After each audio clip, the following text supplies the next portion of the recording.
This is the Paycheck to Daycheck Reselling Podcast. I'm Liz. And I'm Ashley. Together, we have been making money online collectively for over 10 years. Our mission is to help you start, learn, and grow a reselling business and to inspire you to turn your paycheck into a daycheck. The world is changing, and we want to help you change with it.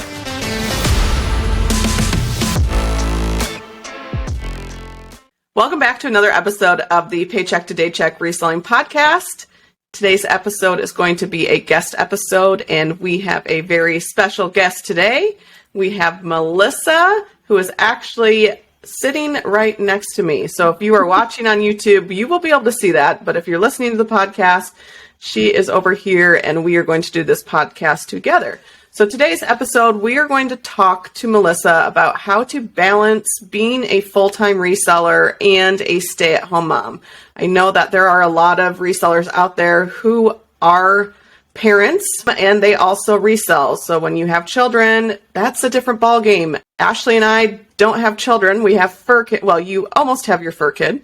Almost. So close. We don't have the same responsibilities. So I think it'll be really beneficial for a lot of you listening to get some tips on how you can do reselling and parenting. So, yeah, all right. I think it would be really nice to have her perspective because, like you said, we don't have kids.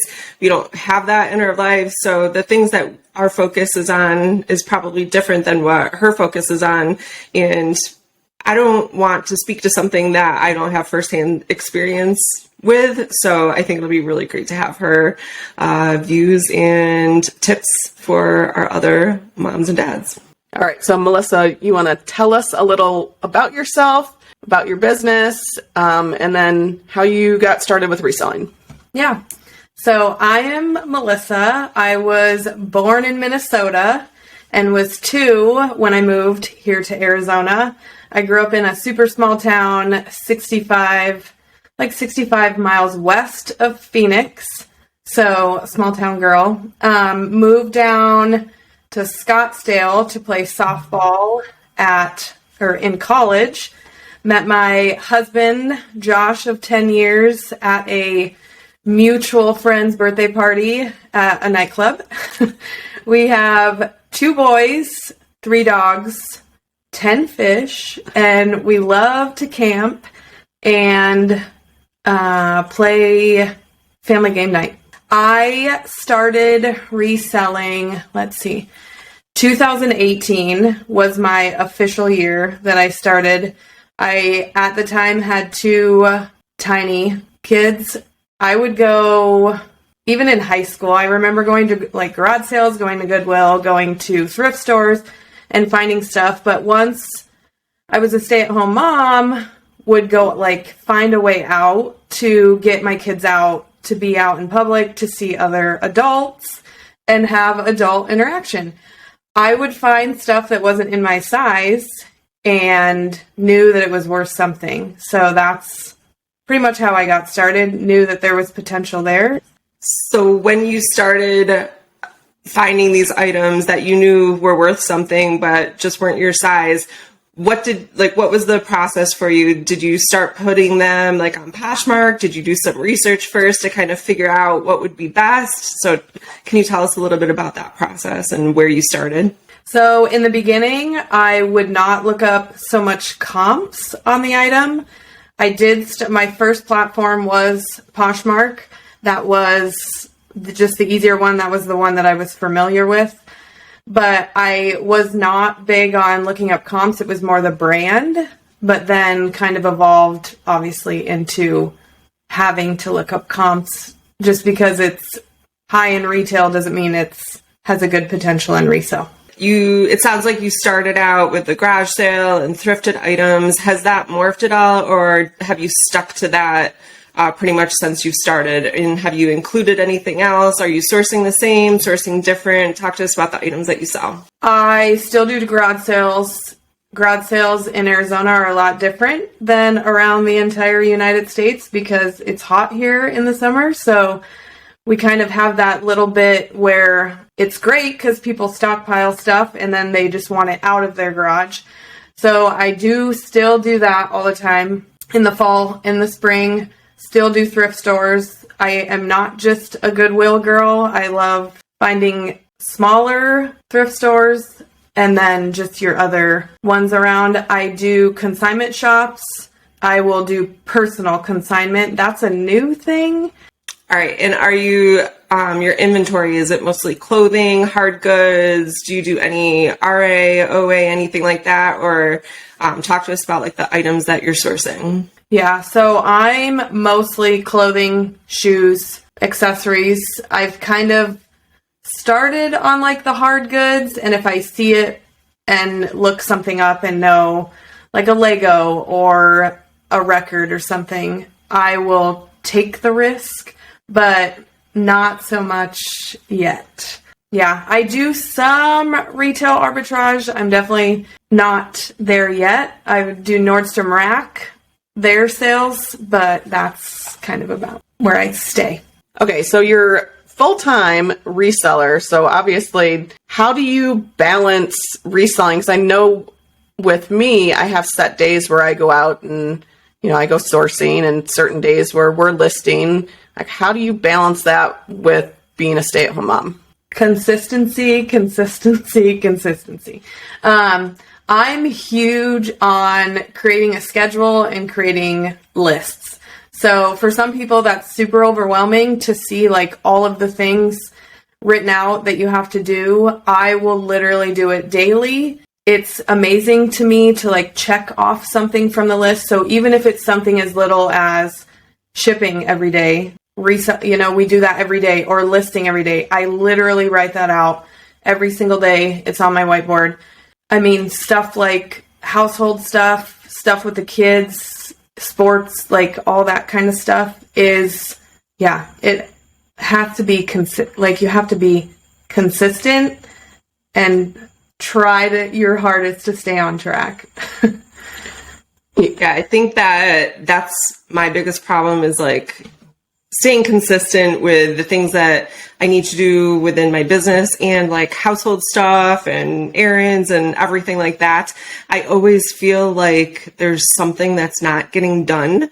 Do you prioritize the items that are on your list? Like I've heard there's different strategies, like the top 3 things that must get done today. And then anything else is just kind of like extra, top 3 for like personal, top 3 for business, top 3 for health, like whatever. Do you do anything like that? Or are you like an angel and just get everything done on your list? I'm a big one on going to the gym. I am a big reader, like motivational. I read scripture every morning, so stay dedicated to that. And then obviously then everything kind of falls into place. That comes over time though, because you'll just know, I know that things have to get shipped in the morning. I know my kids have to get to school at a certain time in the morning, but then everything kind of just falls into place. But just knowing that you can't prioritize something that doesn't have to be done, but you want to do it. So I would rather source every single day, but I know if I don't list things, like there's not going to be the turning wheel, Right. Yeah. The circle will stop. Like the wheel stops spinning, basically. Right. Yeah. So what does like a typical weekday look like for you from like beginning to end? All right. So alarm goes off in the morning, get the kids ready for school, breakfast, make sure homework is done, make sure everything's in. I take them to school, go to the gym afterwards. I will come home then and ship, list, and do all of my like cross-posting that needs to be done. And then it kind of just goes into like household stuff that needs to get done for the day. If I source, I know certain times that I love to be in the thrift store. We use the term roll, like when they roll, that's when I love to be there because that's the best time. I've kind of figured out the Goodwill's closer to me, talk to people that work there. I like to be there then. Usually that's in the middle of the day. So that helps me kind of to break that up. And then it's back into mom stuff at home, like getting dinner ready, and then go pick up the kids. And then it's sports stuff. And then it's on repeat every day. Nice. It sounds like it's very structured. You know, you have a good system that works for you. And I think that's really key, is finding a schedule and a system that works for everyone with like what they have going on in their life. So as I'm thinking, like, okay, you have 2 boys, you have a husband, you have dogs. Where do you keep your inventory, and how do you like keep it from getting mixed up with like toys from the boys and things like that? That's what I'm always curious about. Yeah, so I have my own office. It has a door that closes, that it has its own like flow within itself. I have a little shipping area. I have my desk, and then all of my inventory is in there. So there's no overflow into other rooms. I can't do clutter. So I can't have stuff like all over, and my husband is the same way. So we have agreed that it stays in the office. When I come home from sourcing, it just gets thrown on the floor, and then I process through stuff. But stuff is in totes by alphabetical order, or shoes, how I do shoes. Dresses are hung, and anything else is in file cabinets by inventory number. That's a new inventory way that I started that has been life-giving, literally. So I would spend so much time trying to find a jean because it was just stacked on top of each other, and they all look the same when they're folded. So that was huge when I switched over to that way. That's awesome. So when you do your bins, so you have an alphabetical system, do you then put, like, let's say you list a jean, do you then put it in a poly mailer and put it in the bin, or how does that work? It goes into a Ziploc bag. Those get reused when something gets sold. So my inventory number based on where it's located is different than my actual overall inventory number, just to keep track of things for like tax purposes and stuff like that. We saw that you had, this is just changing gears a little bit, but we saw that you had your first Poshmark live show last week. Tell us about that. What was your experience? Did you love it? Are you like still trying to figure out, you know, what are you going to do another one? Are you like done with it? Tell us all the things. Yeah. So it's definitely the craze right now of like all the people, all the resellers doing this. It's still in beta for Poshmark. So I was part of the beta testing. I don't know. It was good. It was fun. I already do like my thrift haul lives when I come home. So I'm used to like explaining the item, telling about the item. But the one downfall is getting people in to your party. So on average, I think I had, like at tops, there was 22 people in there. And a lot of those were like local friends or that follow me. So I don't know how you get more people in, you know? And there's just so many parties going on at one time. So like when you scroll through it at one showtime, there can be like 40 other parties going on. So I don't know. I think I'll try it again. I don't know though. Yeah. What time of day was yours? I did 7:30 Arizona time. So at night, right? like that was a good time. I felt like East Coast, then you're like in bed. You can shop away. And then if you're on the West Coast, that was just like an hour earlier. I don't know. People say you have to find the sweet spot on time, but I don't know. I don't know. Yeah. And were you able to like preload your items? How many items did you have up for sale that night? Yeah, so I had 50 items. The one good thing is I put in the work before to like photograph the items and then and measure and do everything. The one good thing for the items that didn't sell, all I had to do then is just hit change it to for sale on Poshmark and then just cross post it. Where some people just take one picture and then they're describing the item, but then after you still have to put in all the work. So I put in a lot of work before the show, but now I'm kind of freeloading for the week because I already have everything for a few days.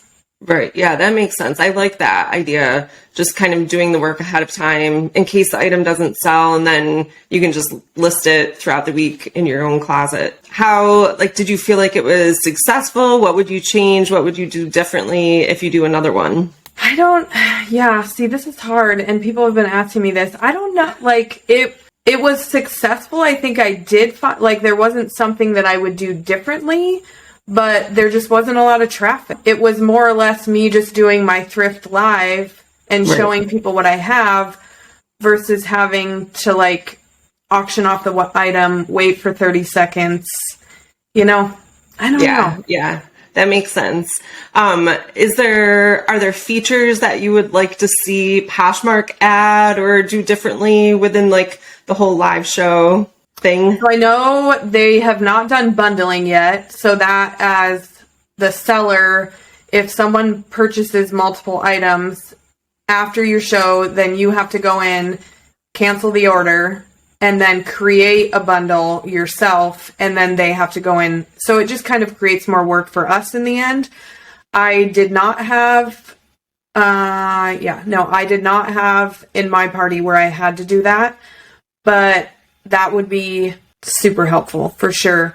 The one thing that's great was everything is just within the app. You can only do it on your phone or your tablet right now, but that the timer, the bidding is all within the app. So that makes it easier for the sake of selling, selling. They did change stuff within the chat where it's not as overwhelming. All you can see are comments, where before it was telling you who was coming in and out of your party. So the chat was huge and that was super overwhelming, but they changed that before I did mine. I think that's going to be really helpful for other people who potentially have their first sales coming up as well. So thanks so much for sharing all of that information. Yeah. So here's a question with having kids and running a full-time reselling business. Are your kids at the age where they can start helping you with the reselling? Yes and no. When they they'll still come with me, even though they're both in school all day. They'll ask me can we go to Goodwill? But we don't want to be there for too long because you're there for too long. So they'll want to go. They know that they can find video games. They know that they can find Legos. They know, they can find that type of stuff. So they'll help me sometimes with things, especially when I'm in shoes. My older Elijah will say, this one looks super fancy. It has to be something good. Usually it's not, but he is definitely recognizing. They will help me sometimes with shipping. They definitely help me with carrying my boxes out to the front for my postal carrier to pick up. But yeah, not so much yet. Maybe soon though. But I do love the idea that your kids want to go to Goodwill. Because, when I grew up, I was used to not having the most fanciest thing, but I do remember going during the summers. My grandma would take me to a thrift store, and it was called Vinnie's, and it was in Lake Mills, Wisconsin. And I just thought that was the coolest thing to go and pick out. And a lot of it was games and things like that, and that was fun to do. So I feel like you're raising the next generation of thrifters. Yes. Yeah, that's awesome. Okay, so a lot of people, which it sounds like you are very, very organized, and maybe after this, you need to help me get a little bit more organized with my reselling business. With time management, I think a lot of people do struggle. So what are 2 tips that you could give people who are struggling with time management? Set a timer and set your limits. So those kind of go hand in hand, but they're also different. So I have timers on my phone for social media. I have timers on my phone that limit me, even on Poshmark or on eBay or on anything. If I'm on there for too long, it just says your time's up for the day. It's a little bit different for Poshmark. I have that one longer, but for social media, same thing. You can get caught up with the scrolling when you could be doing research, when you could be listing, when you could be photographing. Set limits. Just because there's a sale at Nordstrom Rack and your friend calls you, or there's a huge sale at Goodwill, doesn't mean you need to go. So set your limits, Set your limits. Set your limits. That's great advice. I know I definitely struggle with Oh, yeah. I find myself on my phone and then I realize, wow, I have done nothing for the last 15 minutes. And I started actually turning off my phone, like turning off everything when I'm listening, because I do list on my phone. So that's something I've been starting to do, and that's helped me be a little bit more useful of my time. Yeah. And I like your tip for the setting limits thing. I find myself having like major FOMO sometimes, especially around this time of year. So we're recording just a few days before Thanksgiving, and all the Black Friday sales and deals are starting to pop up everywhere. And I'm like, oh my gosh, I should buy this, I should buy this, I should buy this. And for reselling purposes, like almost none of it is for personal use, but you know, like there are some really amazing deals out there right now. But I think it's a really good idea to predetermine what your like financial limit is. As an example, you know, I'm going to spend whatever, let's say $500 over the weekend on Black Friday deals for, you know, sourcing purposes to resell, whatever your limit is, and then don't go over it. Just stick to that. But it's so easy to get caught up in the moment and like in the rush and in the chaos and with the adrenaline. It's so easy to get caught up and like, oh, it's fine, I'm just going to push it a little bit. But then of course after that you'll always regret it. So I love that tip. That's great. All right, so if you could go back in time, what would be one thing that you would do differently with balancing reselling and mom life? Rest when they sleep.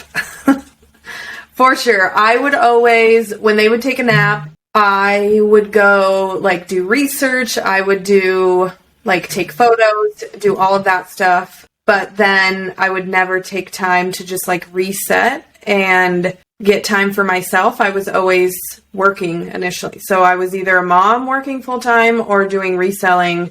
It was part-time then when they were home. I mean, they tell you that as like a new mom to sleep when they're sleeping or just rest or do something for you. I never did it. I did it sometimes, but not often. Yeah, it is really important though. But it's like, I know if I were in your position, I would be like, oh, well, the kids are sleeping. I've got all this time now to get all that stuff done. Yep. Like, why would I not take advantage of it? But it is true. Like, you definitely need to take care of you. And same with just reselling in general. I feel like sometimes people don't realize how much time you really do put into reselling.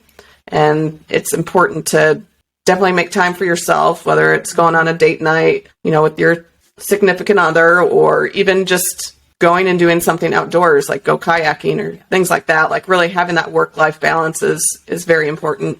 Having two boys, and you mentioned you bring them to the thrift store all the time.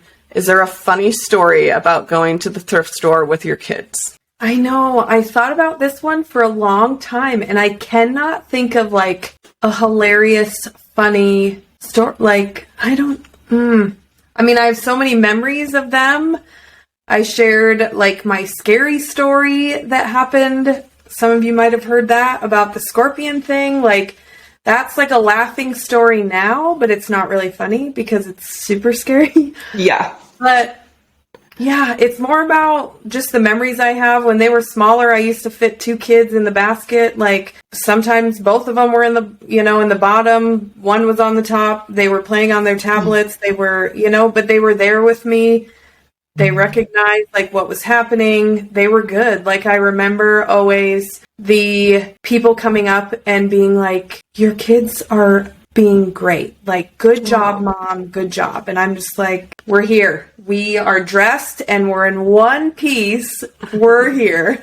But yeah, I don't know if I have, a funny story rather than just like the memories that I'll always remember with the little guy. Sometimes I see on social media resellers who have kids and bring them along. Like the kids will yell, Mom, can you sell this for or for a lot of money or things like that? So that's what I always envision, like, because your kids know what you do. And because you bring them so often, like, it's almost like it's part of their routine too. They know, like, I'm going to go to Goodwill and Mom's going to find things. But I can only imagine with some of the things that kids say that they'll be like, can you resell this on eBay?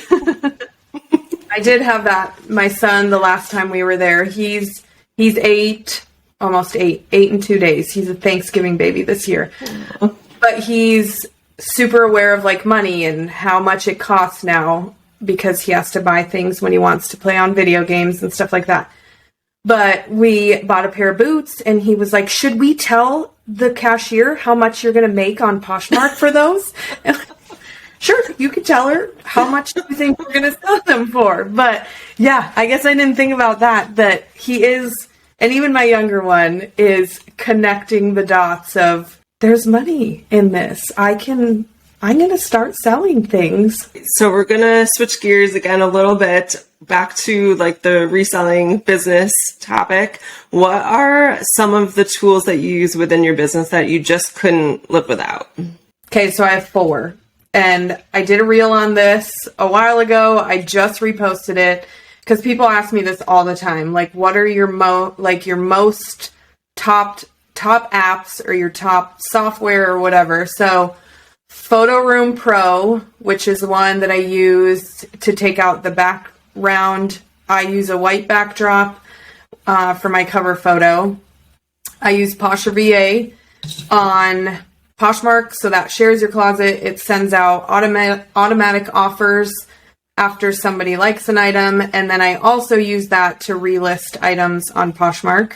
I use Google Lens literally all the time, and if you don't know what that is, if you have the Google app, it's the little camera lens.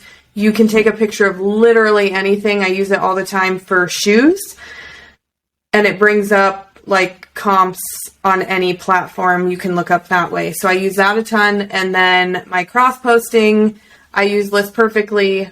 I have no idea how I would be able to list on other platforms without that software. Great answers. Since the beginning of your business, you've been going to thrift stores and garage sales. What has been your all-time favorite find? So my favorite find for myself would be the Lululemon belt bag. Nice. Because that, like, I don't even know how to function without it. I wear it like crossbody because it's so easy just to grab for your phone rather than like trying to get it out of your back pocket. Yes. I have chapstick in there. I have everything, but I found my black one at Goodwill. How much was it? I think like $3.79. Wow. That is a great find. All right. So along those same lines then, what has been your biggest flip? Yeah. So both of these, I have 2 of them. I couldn't just pick one. We love to go camping. So we're out of town so we usually try to do 8 camping trips a year as a family. I always try to go to a thrift store within that town or find a garage sale on the weekend or something. So both of these were found when we were out of town. One was a Harley Davidson, like full, what do they call it? Full armor jacket. That one sold on Poshmark for $225. Nice. And then a Celine Rare. It like has bullet casings, but it's a clutch. That one also sold in the $200 range. So, wow. Yeah.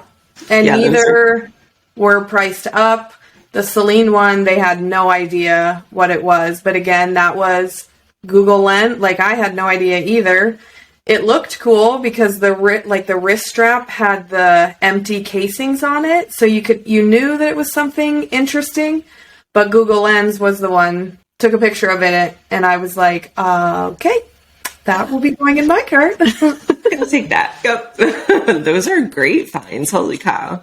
All right, as we get closer to the end of 2022, and what are some of the goals that you will have for your business for the new year? Yeah, so I really want to focus on quality and not quantity. So when I'm out, you find a bunch of there's good stuff all the time.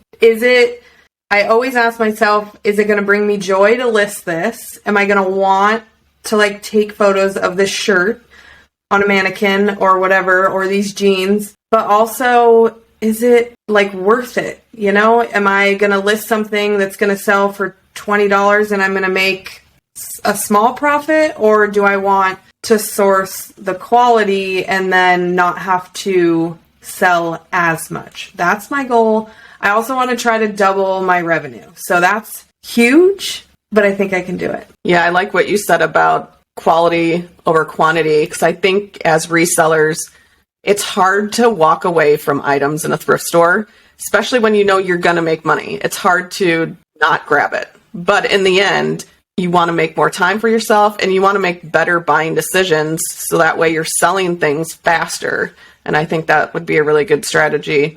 And I have faith in you that you will double your revenue because you find the most incredible things in the thrift store. I think I just need to go and follow you around or something, because half the stuff, I never find any of that stuff. You find Lululemon, you find, all the higher end, but you also have a very strict criteria, I feel like, for, where you're going and where you're finding your items.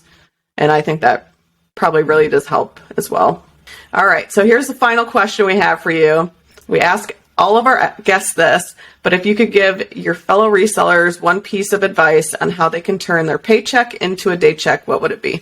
Cross post. So you're already putting in the work to list on one platform. I've told Liz this so many times when we met for coffee. Why are you not cross posting? You're already doing the work. It's already on eBay or it's already on Poshmark. Just list it on the other one. So I highly advise a software. So some people love, how come I'm having a blank? Vendu. I want to say Venmo. Vendu, some people use Flip, some people use List Perfectly. I have been with List Perfectly since the beginning. It would be way too much work to import everything and then have to change everything over to another software, but cross-post. That is very good advice, and I finally did it. So thank you for that big push. We want to thank you so much for coming on to the podcast and being our guest. And hopefully if you're listening and you have children at home and you resell, whether it's part-time, full-time, hopefully you got some good advice from this podcast episode. Where can people find you on social media? Yeah, so I'm on Instagram at capture your, it's UR style. I'm not really on anything else, really. So you can find me there. I love to post my finds. I love to do stories, and I'll do the occasional reel. Liz, is trying to really get me over to that side to do that. So we'll see.